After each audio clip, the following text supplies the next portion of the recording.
What is going on, everybody? It's the Franz, and we're here for a Rampage and SmackDown review for May the 6th, 2022. On the road to WrestleMania Backlash, which we will have a talk on that here very, very soon, because we will have our usual predictions. Tonight we had Rampage at 5:30 Eastern Standard Time, which I did watch it, and then, of course, I got into just waiting until SmackDown started. So Rampage was a good show tonight. We'll talk about it as well. We also need to talk about the fact that WWE,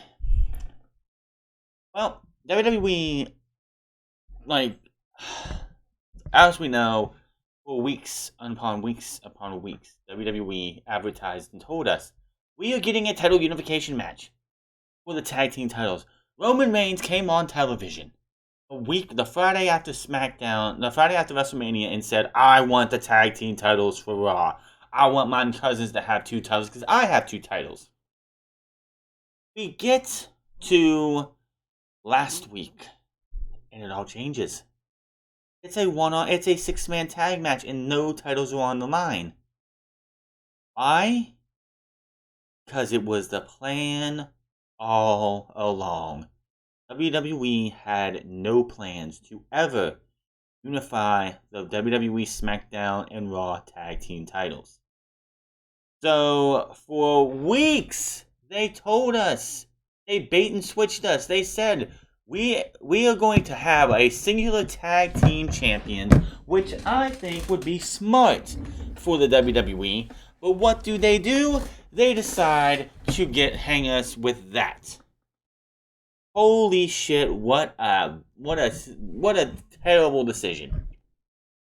It's just, this is typical WWE. They say we're going to do something. Honestly, I'm really surprised we even had Roman versus Brock be title for title. They could have easily taken the title off of Brock, given it to Bobby Lashley, or given it to somebody else, and have Edge or AJ Styles beat Brock Lesnar, or take the title off Brock Lesnar, and have that match be for the WWE Championship. This is typical WWE. Now, that doesn't mean to say that we are not going to there could be a chance down the line, because Vince McMahon could wake up tomorrow and be like, you know what? I want all the titles on the line. I want, if Roman and them win, that happens all the time. We hear stories every single week of Monday Night Raw being rewritten while the show was on the fucking air. But this is horrible. The fact that you're going to sit there and tell us for weeks that you're going to give us Roman Reigns, the Usos versus the RK Bro for the tag team titles, and then not deliver on it. This is typical WWE. Just what can you go with? Is what it is. WWE just is going to do what they need to do to hook people in and try and give us, and here's the thing. Yes, WWE has had this ratings problem. Everyone's had the ratings problem because we have the NBA playoffs going on. The NHL playoffs started, I believe, this week as well. So that is how that goes on. And they've been probably building this up and everything because they can't get the ratings they want. So they booked it, and they said, we're gonna do it. Then, oh yeah, we were just lying to you. That's that on that. It's pathetic, but it is what it is. Stu Grayson, of course, is out of the AEW now. Could not sign a contract, come to terms on a new contract. That absolutely sucks. AEW is definitely got an overabundance of tag teams. Losing one does hurts them. But they're not going to be suffering too much. Also, another reason why they probably will not unify the tag team titles is because Fox wants exclusivity on talent. Here's the thing, Fox. If you want exclusivity on talent, you need to go to Nick Khan, you need to go to Vince McMahon, and tell them to stop firing everybody. When we did the brand split in 2016, they had enough, and they brought in Shelton Benjamin, they brought back Jinder Mahal, they brought back Heath Slater, they brought back Rhino. Then they brought people up from NXT between 2016 and 2017. They had enough talent to go out there and have a brand split. Not they had just enough. They didn't have an overabundance of talent, but they had enough talent to be able to justify a brand split. And they kept bringing people up. They weren't really firing anybody in 2019 to 2020 because they did not want to have anybody go to All Elite Wrestling. They were putting everybody under 5-year contracts. Then the pandemic hit, and everything changed. They cut everybody. A lot of the talent we did see cut were talents that were brought in by Triple H, that were signed by his team, that were given the red carpet and were given the shine to become stars on the main roster down in NXT. Of course, you had like John Morris and a few others who were fired, who weren't from that. But yeah, that's what you got. And then we're down to the part where it's like the company just doesn't get it. The company just doesn't get what they need to do. Here we are with talent, like with basically both brands limping to the finish line of the week with hardly a roster, using the same 6 or 7, 8 men and women for their rosters. I mean, hell, they're so desperate. Drew Gulak is getting time. It's absolutely ridiculous how bad this is. But hey, it is what it is. WWE just has to do what they have to do. And yeah, what else can you say? So let's talk about the first thing we need to talk about is Rampage. Rampage, of course, was at 5:30 due to the NBA, NHL, whatever playoffs was going on TBS. What is going on TBS right now? It is 10-ish o'clock when I come on here. If I have it on here. Oh, NHL hockey. That's why they couldn't have it on TBS at this time. But yeah, that's what you get. So, Rampage had the Owen Hart Foundation Women's Qualifying Tournament match. Yuka Sakazaki versus Riho. Faker and Jamie Hayter versus Ruby Soho and Toni Storm. Jay Lethal versus Kunosuke Takeshita. And Hook versus J.D. Drake. With one boy known as Danhausen making his presence known after the match. And how everybody wants Hook. And Hook. They want Hookhausen. AEW fans have been clamoring for Hookhausen. And when the partnership comes together, it's going to be a thing of beauty. So, if you watch Rampage, it was a good show. It was a good show. And also we had pretty much the beginning of the end of the Men of the Year. Plain and simple. Ethan Page and them are going to Dan Lambert and Ethan Page are eventually going to be turning on Scorpio Sky. They're making it clear as day every step of the way. Caliber, Chris Jericho, Taz, Ricky Starks on commentary as per usual. I still don't know why Ricky Starks is on commentary. We don't need a 4-man booth. Chris Jericho, I would actually be honest. Excalibur does Dark on Wednesday night and Rampage. You need to axe one of those. Have him do Dark with Taz, main show on Wednesday, and that's it. Chris Jericho, Taz only does one show. He should be doing this with. I would love to see just Taz and Ricky Starks do a show. I think that would be fantastic. Taz and Ricky Starks, or Chris Jericho and Ricky Starks. Hell, Paul White and Mark Henry were given the reins to Dark Elevation this past Monday. They did a pretty decent job. I mean, nobody was calling any actual moves, but they were doing okay. And I think it was pretty good for them to do on their own. So yeah, let's see. We just need to cut this down. I don't see why you need both Chris Jericho and Ricky Starks on Elevation at the same time. I just think it's a little ridiculous. But we started off with the women's tag team match. It was Jamie Hayter and the Faker versus Ruby Soho and Toni Storm. This, of course, was a tease and a preview of what's going on between the for the classic not the Classic, but the Owen Hart Cup coming on to you starting next week, where Toni Storm will take on Jamie Hayter in the first round on Wednesday night. So, Storm and Hayter lock up to start. Hayter finds the headlock, Storm pushes her off, but runs into a shoulder block. Storm comes off the multiple times, but can't take down Hayter. A duck under finally gets it done, and Storm tags in Soho. Soho pulls Hayter out of the corner with a front headlock, but Hayter powers her across the ring and allows Faker to tag in. A series of reversals lead up to a sling blade by Faker and 2 count on Soho. Soho tries to roll up, but can't hold down Faker. Soho, I want to say solo for some reason. Soho fights to the rope and allows Storm to tag in and gets the double team on Faker. Storm count and stomps away on Faker in the corner. She charges in but gets caught with a flatliner into the turnbuckles by Faker. And that gets a 2 and count as we go to picture-in-picture. Now, as the match is going on, I'm sitting there going, wow, after losing the title, taking about 6 weeks off, the Faker looks like she's starting to improve a little bit. She actually looks like she's getting some work done in practice. And then she tries to go for tries to reverse something into a lockjaw. I have no idea what the fuck this was, but it looked fucking bad. I don't know whose fault it was, probably Faker's, but she tried to grab her and try and do something to her and put her in the lockjaw. She eventually does, but Storm's able to roll through for a 2 count, lifts her up the top rope. Rebel is on the ring apron, distracts the referee while Faker goes for Storm's eyes. Hayter sneaks in the attack, he only gets a 2 count in the confusion. Storm rolls her up for the 1, 2, 3.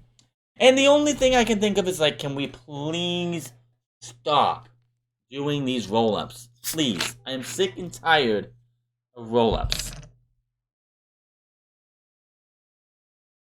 So, Ruby Soho and Toni Storm pick up the win. Not much there. It wasn't that exciting of a match, but it was a match. So we get something we haven't seen, I think, on a television for a wrestling show in a while. Probably since the 90s. Eddie Kingston calls in quotation marks, says he's been with a woman for 20 years, his beautiful wife. She's been there to bring him back up and support him in everything he does. But when he walked into that room, after everything that happened between them, the look on her face was fear. And she cried. And you see the smile on Chris Jericho's face. He's laughing the fact that he's telling that Eddie Kingston is saying that, yeah, he went home and his wife saw what Jericho did to him and she cried about it. He loves it. He says, man, this is not even about wrestling. This isn't about entertainment or anything. This is a personal matter, and I'm going to make you feel the same fear and hurt that she felt. And he hangs up the phone. You can just see that Chris Jericho, he's like, what the hell is this? He just puts it, takes his fingers to his nose, the top of his nose, and just pinches, and just has that look of, this is going to be a problem. Yeah. Backstage, in comments from Tony Nese and Mark Sterling, Nese says he knows why he's forced away onto the show. Sterling says they want a match against one of the most popular guys that we don't even know why he's so popular. We all think, of course, what they're talking about is Hook. Tony Nese wants Hook. But Tony Nese says, yeah, next week I want Danhausen. Swerve for the Long Island own Tony Nese. Hook slips up we have Hook in a match next against J.D. Drake. Hook slips the waistlock, takedown starts, Drake gets up to the ropes to break the hold. Drake fires up with a chop and Hook backs away, which he hit Hook, and you could just tell that Hook rocked because he does the little, yeah, that got me. He asks him to do it again. And I have never seen this before in my life. The fact that Hook, he goes for the chop, and Hook headbutts the chop. I have never in my life seen somebody do that. Hook with the suplex and the crowd goes wild. Hook goes to another, but Drake reverses and tries for a reverse suplex. Hook floats right into the red rum, and he doesn't even get the man down. And JD Drake is tapping out halfway down.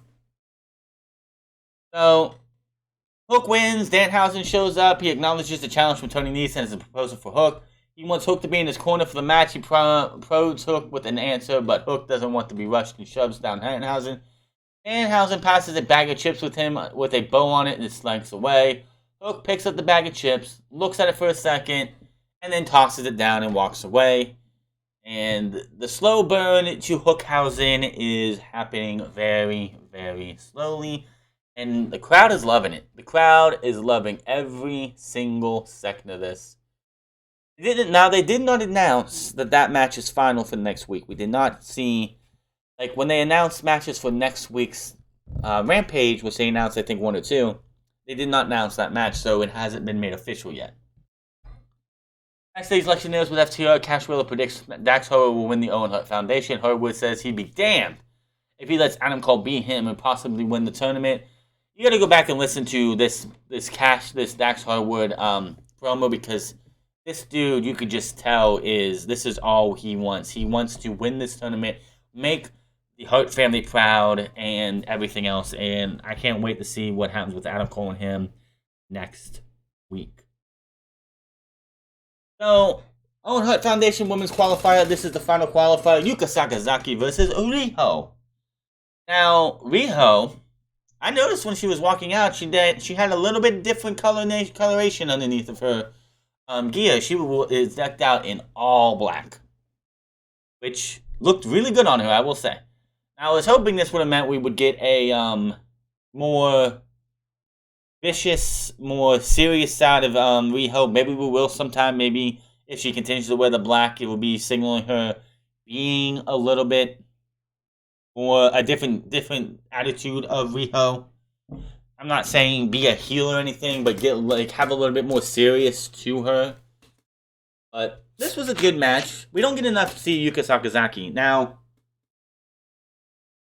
this is what's great about the restrictions coming up in Japan. This match was filmed on Wednesday.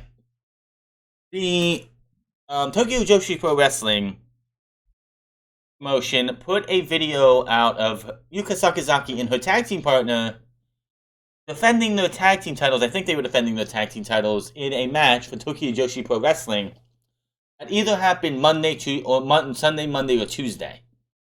Now, a year ago, it would have been impossible for Yuka Sakazaki to be here because restrictions were you had to quarantine for 2 weeks to leave or enter Japan. So, that just shows how much the restrictions have been lifted, because Sakazaki was here for this match, which of course was taped on Wednesday. So this is of course Rio's first match since January when the former women's champion hurt her deliberately.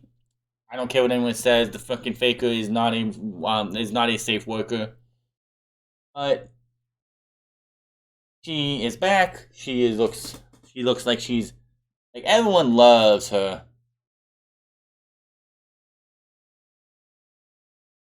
Okay, yeah, so they even had him in the notes. Yuka Sakazaki's last appearance was last July. She's been very active in JTJP, Tokyo, Japan's TJPW promotion since then. In fact, she currently in one half of the Princess Tag Team Champions, which that match that she just had with her tag team partner showed up on my YouTube feed yesterday. So there you go. Hopefully, like I said, Riho in the black gear, hopefully this means that she's going to have a more tougher attitude to her. Just change her up. I'm not saying be a heel. I don't want to see Riho be a heel. I don't think she couldn't pull it off. Especially, I think that would be great for her in Japan, not in the States. But a little bit more of viciousness to her. So, she bridges out for a pinning attempt and hits a drop kick. Riho hits a running knee in the corner. Riho goes to the top rope and hits a crossbody for a very close 2 count. Sakazaki gets back to her feet. Riho charges into the boot in the corner and hits a drop kick to knock Riho to the floor. Sakazaki hits a cannonball senton from the second rope with Riho on the floor as we go to picture-in-picture break. Back from break, Riho misses a double foot stomp from the top. Sakazaki slams her for a 2 count. Sakazaki springboards from the top rope, but Riho gets her knees up. Riho hits a dragon suplex. Riho charges with a knee, but Sakazaki ducks, and they trade multiple pinning combination. Riho climbs to the top rope again. Sakazaki runs up for the corner in the second rope. They trade forearms. Sakazaki pulls down Riho from the top rope for a flat. This was really interesting. I've never seen anybody do a top rope flatliner. I seriously thought when these two women were going up to the top rope, and like, are these two going to hit a Spanish fly? No. They hit, like, Sakazaki hit a top rope flatliner. I have never seen that done before. So it's like doing a Spanish fly, but instead of rotating, you just go jump backwards. Very interesting. Riho climbs to the top rope again. Sakazaki runs up the corner of the second rope. They trade forearms. He pulls Riho down from the top rope with a flatliner, as I said. 2 count. Sakazaki lifts up Riho for the shoulders, but Riho gets and rolls out her up for a 2. They trade elbow strikes in the center of the ring. Sakazaki winds up with a big strike, but Riho reverses into an inside cradle for the 1, 2, 3. And again, do we have to have somebody win with a roll-up? I get kind of annoyed with it. So the Owen Hart Cup qualifiers are done. And just like the men, as was speculated, we will have a Joker in the women's tournament matches. Find the bracket here for a second. I will give you the bracket. Alright, here it is. Women's Foundation Owen Hart Cup. So, Toni Storm versus Jamie Hayter, Riho versus Rubu Soho, Red Velvet versus Hikaru Shida, and The Faker versus the Joker. Now, the only thing that I can think of who could be the Joker for the women are 2 women. Well, it actually could be 3 women now, because one woman just had her contract come up in WWE, Candice LeRae. It could be her.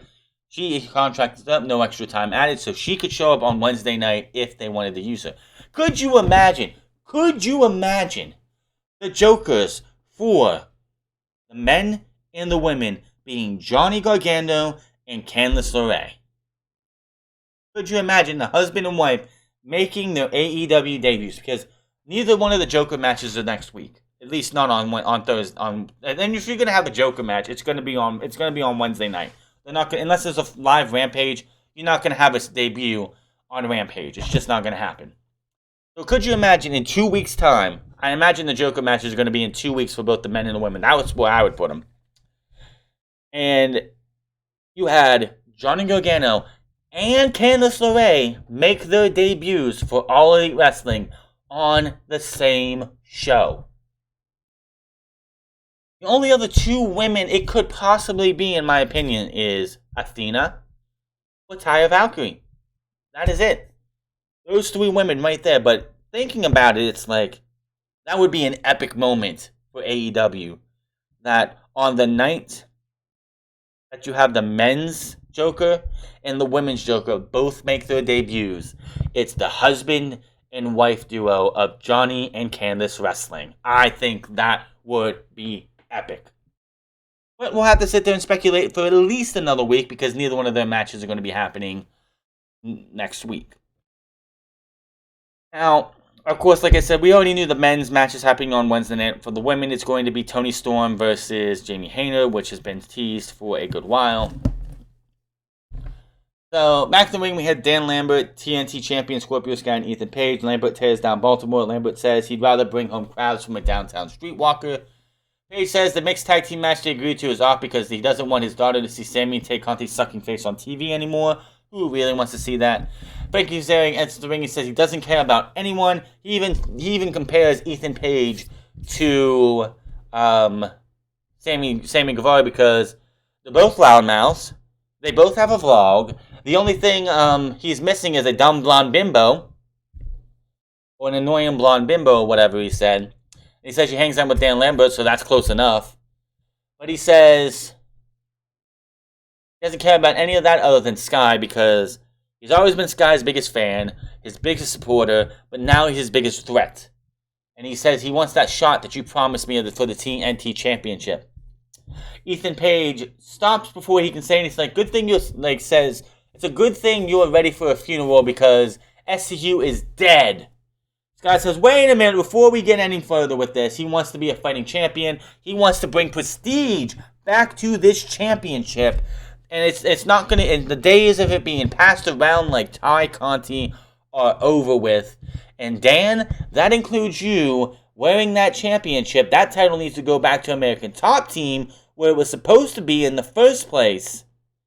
And he will have his match with Frankie Kazarian next week, which I fully expect Scorpio Sky to win, whether it's by hook or by crook or by fair and useful. We'll have to wait and see. So, yeah, of course, Dan Lambert leaves. He's pissed off. They have some words between Scorpio Sky and Ethan Page, but we cut away before we see anything else. So, yeah. I could totally see Scorpio Sky. Obviously, this has got to be leading to Ethan Page versus Scorpio Sky for the TNT title at the pay-per-view. That's the only thing that makes sense to me. That's the only direction this goes to. And, of course, Scorpio Sky should beat Kazarian next week. Beat Ethan Page. Scorpio Sky needs to hold that championship and defend the title a couple of times for that title to get some kind of prestige back. It's been passed around too much over the last 5 months. It's time to give some prestige to that championship. Now, we go to break, we come back, and Jungle Boy goes over to commentary. And as we know, he's facing Stokes for the FTW title on Wednesday night. They have themselves a nice little brawl. Ricky Starks runs away. He goes over, grabs the championship, holds it up, and then puts it back down, and that is that. It's time for the main event. One of the most over catchphrases in professional wrestling today is from Mark fucking Henry, saying, it's time. There's been enough talk. It's time for the main event. The crowd could be dead for the entirety of the show.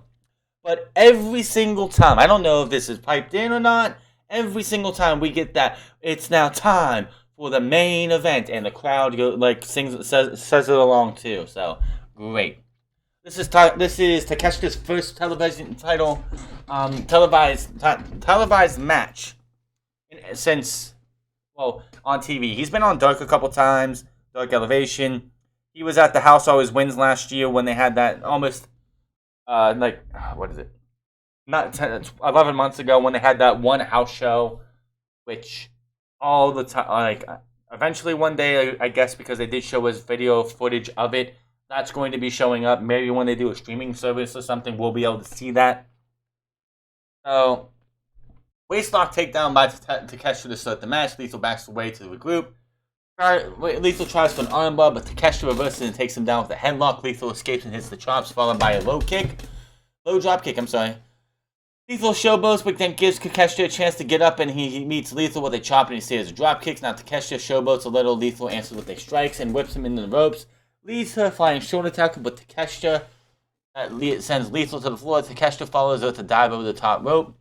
Thing gets into Takeshita's face. That allows Lethal to hit the knee and then hit a dragon screw. Lethal with the series of dives. He goes picture-in-picture, back from break. Both men are standing on the top rope. Takeshita hits a nasty lariat, which Jay Lethal sells beautifully, lays to the floor. Takeshita grabs a waist lock, but Lethal slips out and locks on the figure 4. Takeshita escapes and hits a brainbuster for a 2 count. Takeshita hits a big forearm strike. He whips Lethal into the ropes, but Lethal reverses and hits a lethal combination. Lethal goes for the lethal injection, but Takeshita ducks it. Hits the jumping knee. Referee Rick Knox is distracted by Sanjay Nutt. This allows Lethal to kick out at 2, who was down for, if you could count it, 10. He goes for another big lariat, but Lethal avoids it. And then this was a great sequence. He avoids it. Takeshita gets him into the... Lethal gets him into a rolling pin. And it was the Okada roll, or whatever they call it. Takeshita kicks out. Lethal is able to transition into the springboard into the lethal injection for the 1, 2, 3. Jay Lethal picks up the win on the Konosuke Takeshita. Lethal and Dutt then get in the ring. Well, Dutt and Singh get in the ring. And they beat the hell out of him. Best friends come down. Trent Beretta and Chuck Taylor go after Lethal and Dutt. But Singh turns aside and chokes down Beretta and Taylor. Orange Cassidy gets up on the ring ropes. He looks like he gets Singh's attention. Goes for the ring, for the hands in the pocket, and just jumps down as Samoa Joe's music plays. He comes down, he has himself a nice big old lead pipe ready to fuck these guys up when security comes through and steps in the way to end the show with Joe trying to get to the guys and not getting there. Overall, pretty good show. Not much to complain about. Now, I also do need to mention that any idiot out there, any fucking mental retarded idiot out there who cried and said that, oh, AEW is going to have such a hard time getting the Forbidden Door to sell out. It's going to be a sausage fest. There's not going to be any fucking women there.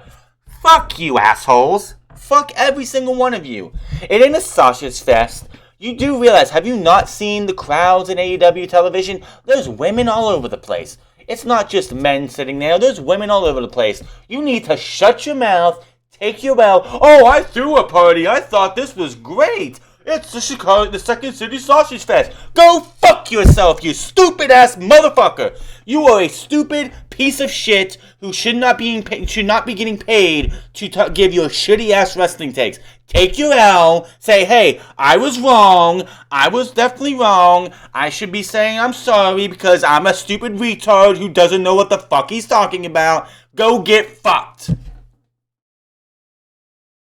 Let's move on to SmackDown here. SmackDown from Nassau Veterans Memorial Coliseum in Unionville, New York.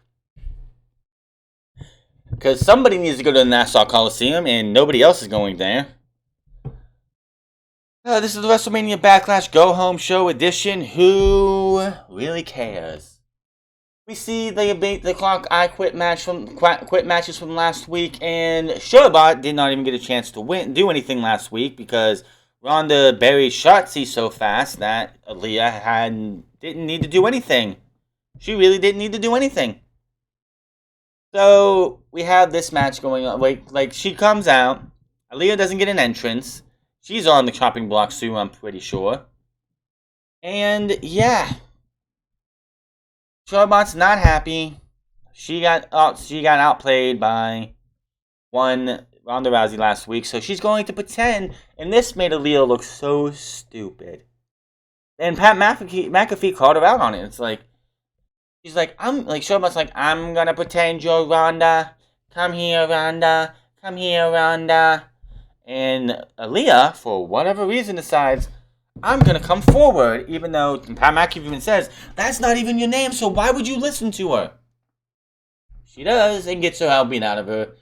Ronda Rousey comes to the ring. They brawl for a good bit. Who gives a shit? Jamie Noble gets shouted out by Pat McAfee because that's what Pat McAfee does. And we get a fucking shitty-ass brawl that nobody should care about. These pull-apart brawls are always the same, and it's fucking cringe-inducing bullshit. So, that is that for the opening of this show. See how Shayna Baszler stomped Naomi's arm last week following the singles match, which Naomi won. We go to Shayna Baszler versus Sasha Banks.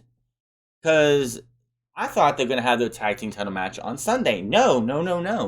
The women's tag team titles don't even get a pay-per-view match. And we only have 6 matches going into the pay-per-view, by the way.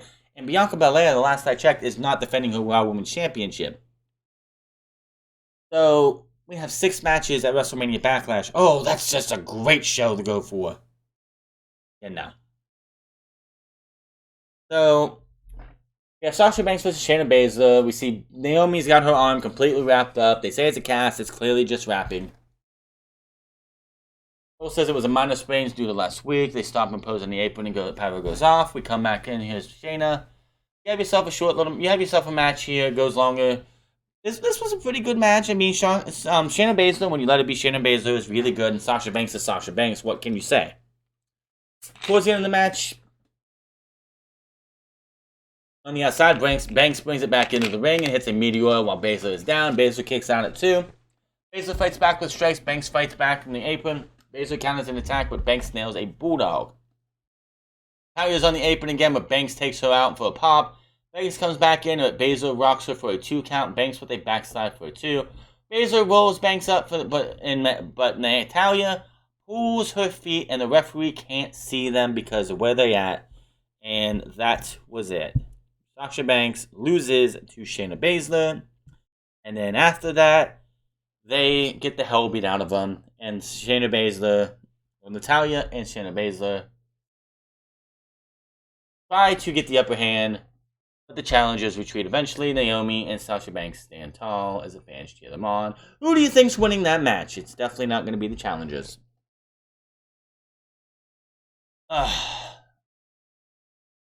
Here comes Sappy Corbin, because I want to care about what he has to say. He talks shit for a minute. Here comes Madcap Moss. They have words. They brawl for a minute, and that is that. I really don't. Gulak, who has been getting tryouts for everything that's not professional, not wrestling, comes out because he is to have a match with Volta. And, boy. You know that budget cuts are going to be coming eventually. They're definitely going to be coming for main roster stars. Aaliyah's going to be one. Shotzi Blackheart's going to be one. Lee's probably going to be one. She comes back. She gets one match. She goes away for months. She comes back. She turns heel. She goes away again. So she's definitely on the outs. And Drew Gulak is next. He is definitely going to be getting out of here. So, Gulak versus Volta, this match was nothing. Volta beats the shit out of him. What do you expect? So, we see how Vic Boogs was injured. We also see how the Bloodline took out Shinsuke Nakamura on SmackDown a few weeks ago, because I totally forgot about that. And, you know, if they wanted to hold off between Roman Reigns and Drew McIntyre for a bigger show, this was what you could have done. You could have built to Nakamura versus Roman Reigns. How hard is that? You see Rick Boogs was injured at WrestleMania. We also see all that stuff. Nakamura says the Bloodline hurt his friend Boogs. So that's not how I saw it. Then jumped him, and he doesn't forget about that. He says one day soon he will have, and when the time is right, he will get a piece of Roman Reigns, and Reigns will never forget. Nakamura walks off, and he sees Sami Zayn looking in the background, eavesdropping. Yeah. So, tables match. New Day versus Sheamus and Ridge Holland. I was so bored with this show right now, I fell asleep during this match. They found Pete Dunne. He came out from under the ring towards the end of the match. And you want to know how dead this guy's gimmick is? Pete Dunne comes out from underneath the ring and attacks the babyfaces of Kofi Kingston. And the crowd is silent. Silent for that. It should have been like this. Oh my god, it's Pete Dunne, he's back. Oh shoot. Nope. The crowd was mouth shut, hands on their hand, they were sitting on their hands or they were on their phone. Nobody cared about this. Ridge Holland then won just to make it all happy. Pete Dunne immediately beats up on Woods and punches. The music hits. Sheamus celebrates with Holland. The Unholy Trinity stands tall as fans allegedly boo them. You could hear the fucking fake, the piped-in crowd noise was in overload tonight. Sami Zayn talks to Paul Heyman and says he wants to impress the tribal chief, so he goes off to talk to Adam Pearce. After break, and Adam Pearce is in the office. He says Sami Zayn interrupts, and he says he's on behalf of speaking for the Bloodline. He asks for a match against Shinsuke Nakamura next week and says this is important because it's how he gets his credibility back. Pearce books the match for tonight and only gives Sami a few minutes to get ready. And then, oh my god, we had to waste time on this again. Chapter 5 of the Lacey Evans stories, which I don't give a shit about. I don't. She gets all emotional, she gives us her life story, her sad sob story, and I don't care. And then Samantha Vervine's in the ring and says, this has all been emotional, this has all been a heck of a story, but we are now going to bring Lacey Evans out here, and we want you to show her the proper respect. And they bring out Lacey Evans to some shitty-ass music. She comes out, takes her jacket off, throws it around, and then poses with a couple people, and that's it. So we're back to square one with Lacey Evans. Do they not remember what happened after WrestleMania? Or before, what was it, before WrestleMania? When she made her debut in 2019? She spent months upon months upon months walking out, waving to everybody, walking out, waving to everybody, and then turning around and walking back. We're literally doing that again? How many weeks are we going to do this? Is it going to be till like next week? Is it going to be the next 6 weeks? Or is it going to be the next 6 months? Well, all we see is Lacey Evans coming out. Oh, look at me pose. Look at me pose. Smack my hands. Give me a hug. Oh, let me kiss your baby. We're seriously going to go through all of this again. Give me a fucking break. This was ridiculous. That was just dumb. Shinsuke Nakamura versus Sami Zayn. Sami Zayn's a coward. Gets the win by running away. Shinsuke Nakamura running after him. Him knocking out Shinsuke Nakamura. Him getting in the ring for the count-out victory. That was that. We go to the ring for the night's closing segment. We see RK Bro come out. Then we see Drew McIntyre come out. Then the Bloodline comes out. So...